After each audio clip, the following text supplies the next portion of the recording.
Assalamualaikum warahmatullahi wabarakatuh, sahabat motivator Benua dimanapun Anda berada semuanya. Topik kita hari ini adalah membahas tentang beberapa persoalan seputar pelaksanaan pretest untuk PPG tahun 2023.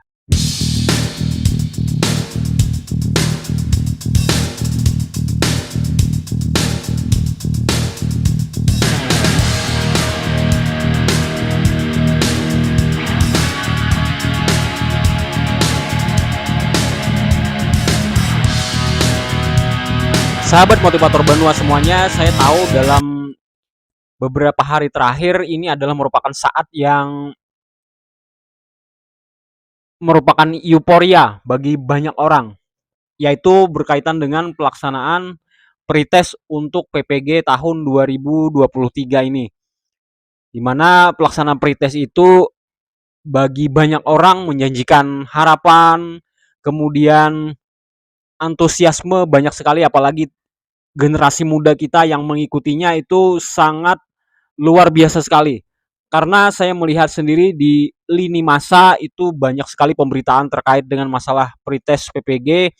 Kemudian juga di channel-channel YouTube kita perhatikan banyak sekali bestseller atau merupakan berita yang sangat trending saat ini, yaitu berkaitan dengan soal-soal pelaksanaan pretest itu sendiri.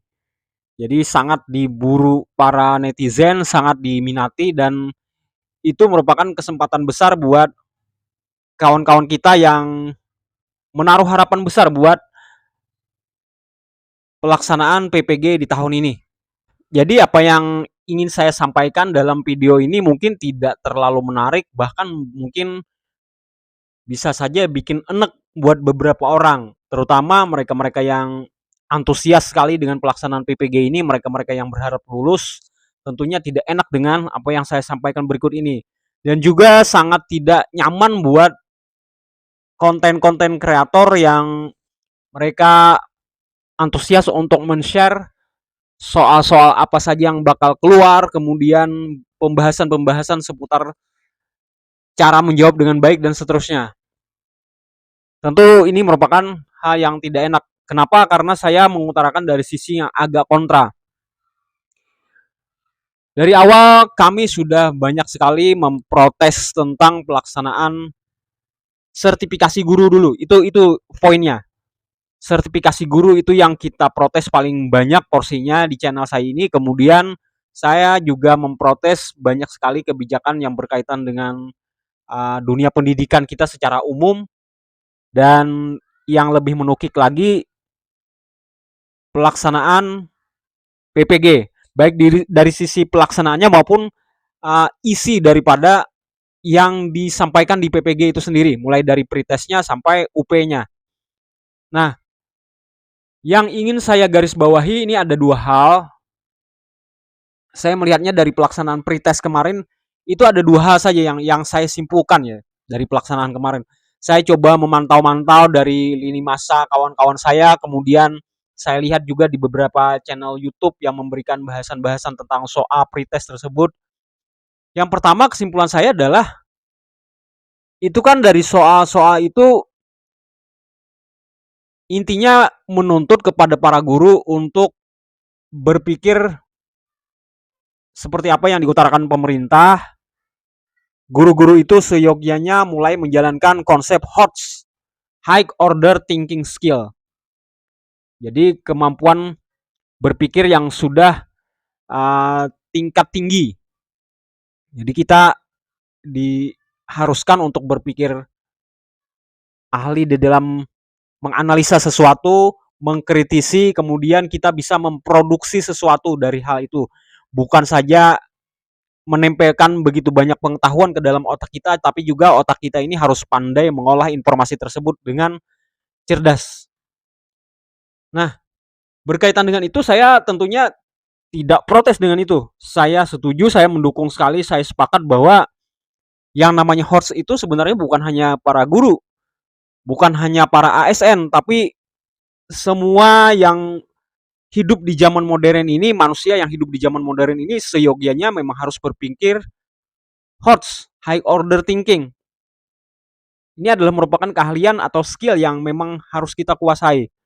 Nah, tetapi apa yang saya kritisi dari pelaksanaan pretest, apa hubungannya dengan pretest tadi, yaitu adalah bahwa yang dimasukkan ke dalam pretest ini, coba saya perhatikan orang-orangnya gitu.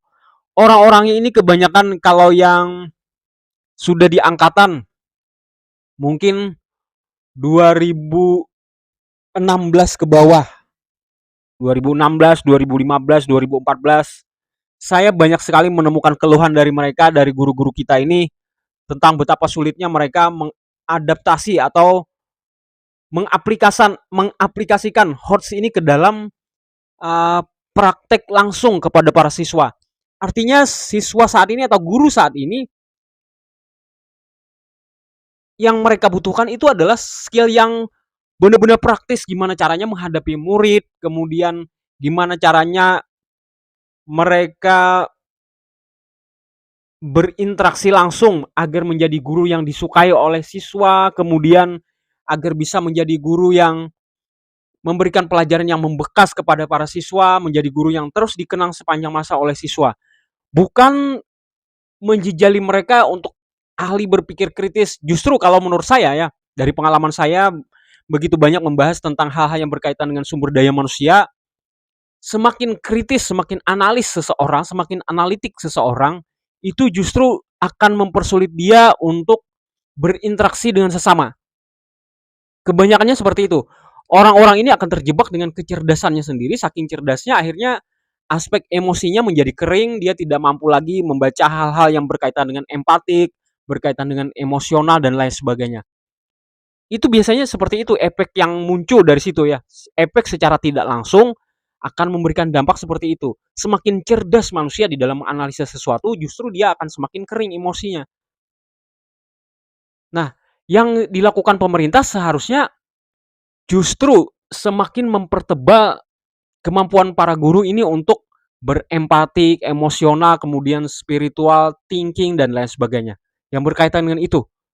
Karena kemanusiaan kita ini semakin lama semakin terkikis, semakin tergerus. Nah, kalau dijejali dengan HOTS lagi, maka yang terjadi justru semakin canggih anak-anak kita, justru akan semakin banyak permasalahan yang timbul. Itu yang pertama. HOTS saya perhatikan mulai dari teman-teman saya yang ngajar IPS, IPA, kemudian bahasa Inggris apalagi. HOTS-nya luar biasa lah. Kalau soal-soalnya boleh dikatakan itu levelnya level advance semua. Soal-soal yang cocok untuk di masyarakat barat, masyarakat Eropa itu cocok mungkin. Sementara di kultur kita ini bukan saja belum cocok, belum siap ya, tapi memang tidak sesuai. Kita punya karakteristik bangsa kita sendiri yang saat ini di era-era zaman sekarang justru kita tidak bangga lagi dengan itu. Nah, itu yang pertama. Kemudian yang kedua saya amati juga dari sisi uh, pelaksanaannya itu sendiri, di mana pelaksanaannya ini seperti yang sering kami protes berkaitan dengan masalah sertifikasi guru. Lagi-lagi ini menurut saya ada unsur akal-akalan saja sebenarnya untuk uh, agar tidak banyak guru yang lulus sertifikasi gitu sebenarnya. Kita prasangka buruknya itu seperti itu. Ini adalah prasangka buruk. Agar banyak guru-guru yang terganjal kemudian sertifikasinya tidak dapat dan itu akan berkaitan langsung dengan keuangan kementerian nantinya. Itu poinnya yang ingin saya sampaikan. Nah, kami tentunya sebagai konten kreator, sebagai orang yang level akar rumput tidak bisa memberikan satu solusi yang clear tentang masalah ini, tapi yang jelas dengan 2 poin tadi harapan kami akan ada pihak-pihak yang semakin lama semakin sadar bahwa persoalan yang dihadapi oleh bangsa kita dalam dunia pendidikan itu tidak melulu harus diselesaikan dengan mempersulit guru-guru kita untuk mendapatkan kesejahteraannya. Bukan itu masalahnya. Seperti yang dikatakan Pak Indra Karismiaji, penyakitnya apa, obatnya apa. Nah, inilah yang saat ini selalu luput untuk diberikan solusinya oleh pemerintah. Penyakitnya A, maka obatnya pun seyogianya harus yang berkaitan dengan A. Tapi ini malah dikasihkan obat X. Yang justru akan memperribet lagi permasalahan pendidikan di negara kita ini. Demikian dua macam poin yang saya sampaikan dalam pelaksanaan pretest PPG ini